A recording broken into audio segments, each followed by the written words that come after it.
mapapansin nyo. Tingnan mo naman yung presentation. Pakita mo.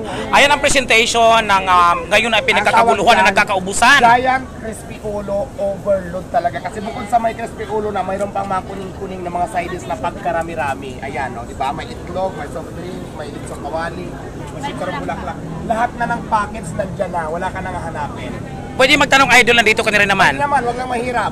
Bakit ngayon mo lang naisipan na i-add dito sa mga menu mo sa Diwata Pares? Kasi pwede pagsabay-sabayan natin yung malalakas na menu natin. Alam mo kung bakit? Mawalan yung iba. Ano lang yan. Okay lang. Pero pagka dumating sa point talaga na medyo nagsawa na naman sila sa may bagong pasabog na naman tayo, kaya abangan nyo naman yan. Lagi yan mayroon. Ano kayo ngayon? Kaya hindi totoo yung sinasabi ng mga bashers kaya ng mga wala kang kahit anong lumabas. Diba? Marami pa tayong nakahanda na pang ano natin pag-support. Kaya kung magsawa sila sa ulo, naku mayroon pang masarap pa sa ulo, abangan nyo. Gaano rito ngayon, idol, gaano rito kabinta ngayon? Gaano kabinta? Super dami, laging sold out siya. So yung mga tigaluto nga natin, medyo kinakapos kasi nga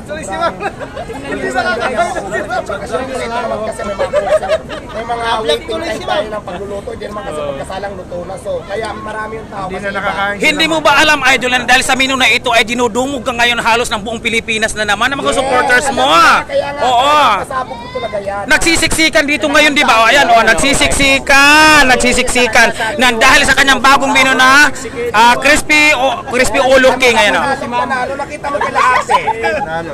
Dalawa lang sila. Hindi nila naubos yan. I-take out niya ni ate at ibibigay niya sa kanilang mga kapitbahay ng mga bashers natin. Abangan nyo, matitikman nyo rin yung mga ulo na yan. Maliban sa crispy ulo na yan, idol, mayroon ka pa ba gustong idagdag na menu? Mayroon pinag-uusapan nga at laging ubos, laging sold out. At pagka hindi na naman siya malakas, meron tayong mga bagong menu na naman. May mga bagong menu na naman. Abangan na. Ayan, abangan natin, may bagong menu na naman. So welcome to Diwata Pares Overload mga kasusi. Ngayon ay September 15, 2024. Ito ngayon ang sitwasyon dito, nagkakagulo, nasisiksikan, halos nagtutulukan na at nagkakaubusan na ng crispy ulo na to. Nagkakaubusan na. Bibihira lamang ang nakakatikim ngayon sa sobrang dami ng customer. Yan. Kahit ako talaga, favorite ko talaga yung ulo. Napakasarap talaga ng ulo.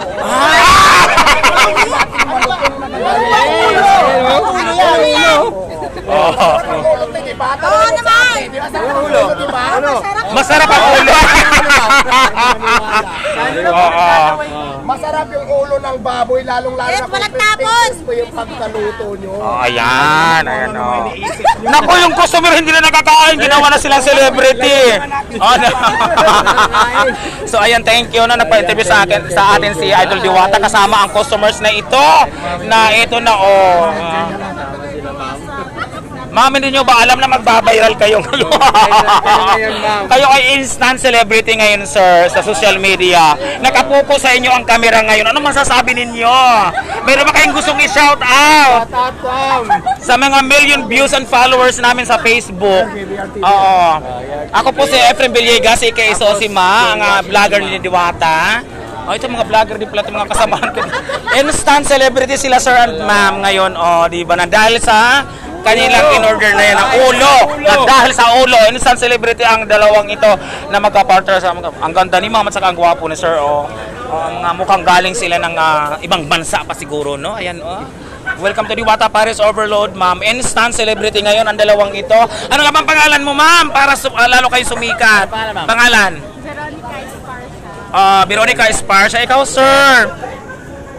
Alan. Si Alan kamukha ni Ronnie Riquez. Ang gwapo ni sir, parang hindi anong ipilidong Yap? Sino nga ba yan? Richard Yap.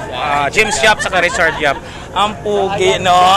Kayo ngayon, sir, ang instant celebrity dito sa Diwata Pares Overload. Nakatutok sa inyo lahat ng kamera na dahil sa in-order. Good luck, sir. Mabusog sana kayo. Thank you.